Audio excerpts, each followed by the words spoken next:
Oi, Psi, Monique aqui. Neste vídeo, nós vamos dar continuidade à temática sobre pesquisa em psicologia. O meu objetivo é auxiliar tanto os estudantes de iniciação científica que estão tendo os primeiros contatos com a proposta de investigação em psicologia, quanto também os estudantes da pós-graduação, estejam no mestrado ou no doutorado e têm dificuldades ainda no acesso à parte metodológica do conhecimento científico. Então, neste vídeo, nós vamos falar sobre dois pontos que toda pessoa que vai começar um projeto de pesquisa vai se deparar, em termos de necessidade de entrar em contato e de ter maior clareza. Então, nesse vídeo, nós vamos falar sobre a revisão de literatura e sobre o problema de pesquisa. Vamos começar? Neste vídeo, nós vamos estudar os seguintes tópicos: revisão da literatura. Por que é necessário revisar a literatura? Problema de pesquisa. Como saber o que pesquisar?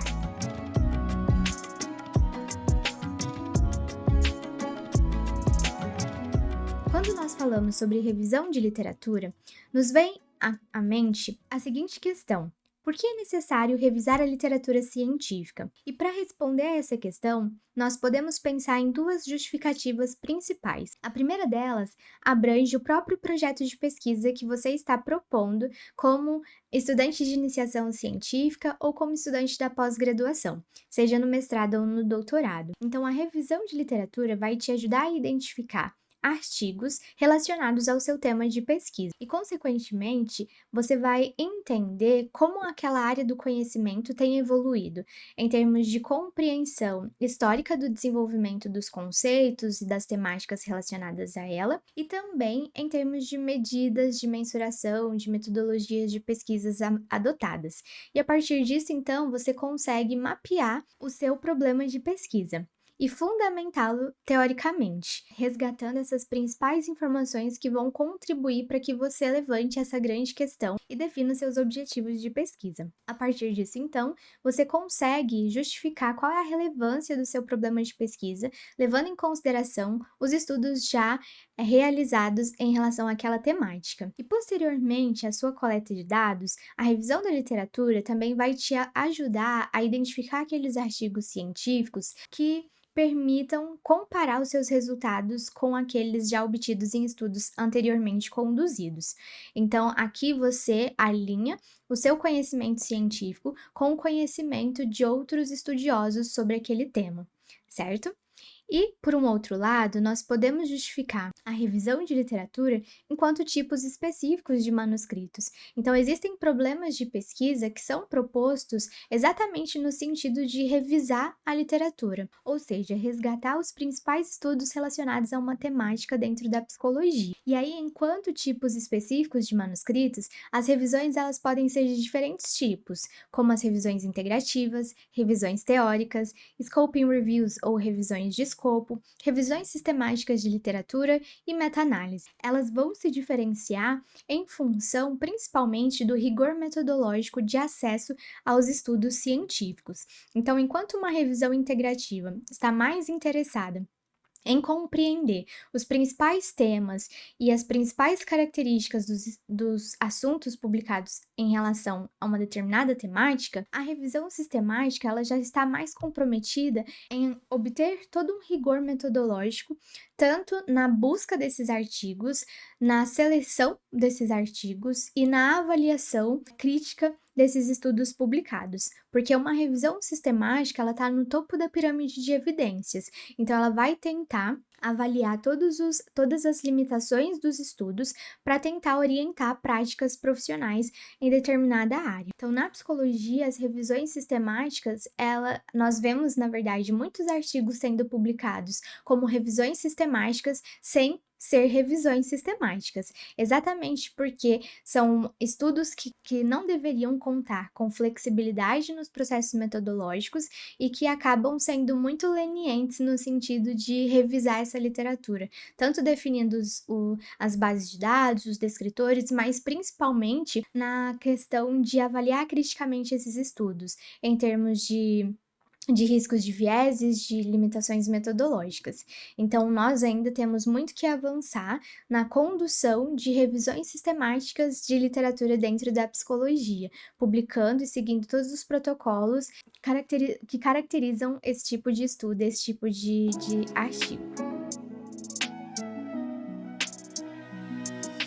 Em relação ao problema de pesquisa, nós podemos defini-lo como sendo as limitações e lacunas teórico-práticas mapeadas na literatura, podendo ser expresso em formato de pergunta. Então, essa definição de problema de pesquisa, ela vem mais pautada na minha experiência enquanto estudante de iniciação científica e agora enquanto pesquisadora na pós-graduação, do que de fato uma definição proposta por autores da área de metodologia de pesquisa. Mas, de forma geral, o que a gente precisa entender dessa definição é que o problema de pesquisa, ele vai ser aquela grande questão que nós nos propomos a responder ao longo do nosso estudo, né, da nossa pesquisa, mas que não necessariamente precisa ser uma pergunta. A questão da pergunta, ela nos ajuda a ter mais clareza daquilo que a gente pretende investigar, mas o nosso problema ele pode ser expresso a partir dos objetivos que a gente pretende alcançar com a nossa pesquisa. E como que a gente pode fazer, então, para definir esse problema de pesquisa? Então, eu trouxe aqui algumas recomendações que eu acho que podem ser úteis para você pensar nesse problema de pesquisa. Nós vamos pensar na área de pesquisa que é do nosso interesse. Então, muitas vezes, quando você vai aplicar para um programa de pós-graduação ou tentar fazer uma iniciação científica, você vai atrás de um professor ou de uma linha daquele programa e ela já vai te dar uma diretriz geral em relação a quais são a área de pesquisa contemplada. Então, por exemplo, eu faço doutorado num programa de avaliação psicológica e fiz o meu mestrado num programa de psicologia social do trabalho e das organizações. Então, os programas de pós-graduação, eles têm a sua área de pesquisa e as suas linhas de pesquisas.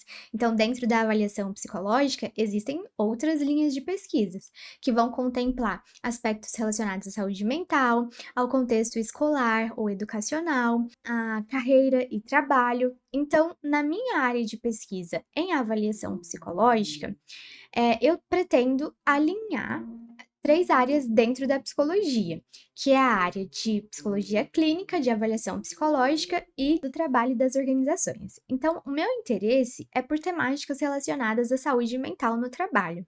Mas quando a gente pensa nessa área, é uma área muito abrangente. Então, para definir o problema de pesquisa, a gente precisa refinar ainda mais essa noção sobre um tema. Então, a gente precisa pensar em uma sub-área. Então, falando de saúde mental no trabalho, a gente pode pensar em aspectos negativos e em aspectos positivos.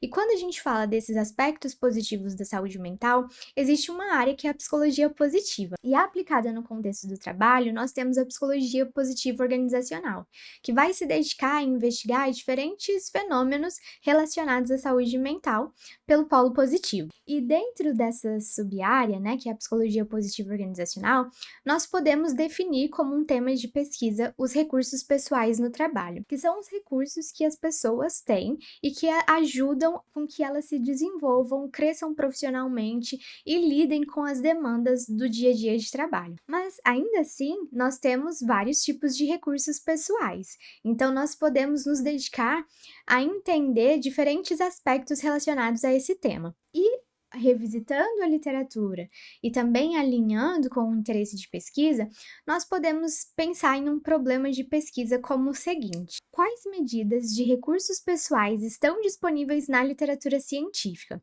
Então, o meu problema de pesquisa, ele pode ser até mesmo um estudo de revisão da literatura. Então, eu vou tentar mapear em diferentes bases de dados, usando diferentes descritores, quais são os instrumentos que têm por objetivo medir os recursos pessoais no trabalho. E a partir disso, podem surgir vários outros estudos. Então, a partir de entender quais são os instrumentos que estão disponíveis, se esses instrumentos avaliam recursos específicos ou avaliam recursos pessoais, entendendo diferentes dimensões, quais são as características psicométricas desses instrumentos, eu posso propor vários outros estudos, até mesmo de desenvolver uma medida que ainda não existe na literatura científica, tendo um resultado aí, por exemplo, de um instrumento que pode ser submetido até mesmo pelo SATEPSE para que ele possa ser utilizado nas organizações e investigar a questão de saúde mental no trabalho a partir de uma perspectiva da psicologia positiva. Então, O problema de pesquisa, de forma geral, ele vai ser definido a partir da sua área de interesse, enquanto pesquisador, enquanto estudante, mas também precisa ser resgatado à luz de uma revisão de literatura, porque o conhecimento científico ele está se desenvolvendo e a gente precisa se inserir nessa comunidade para tentar avançar esse conhecimento que já está disponível. Né? Então a gente precisa alinhar essas duas pontas, os nossos interesses pessoais e profissionais, com aquilo que a ciência também demanda e necessita e aponta de lacunas e de agendas de pesquisa. Combinado?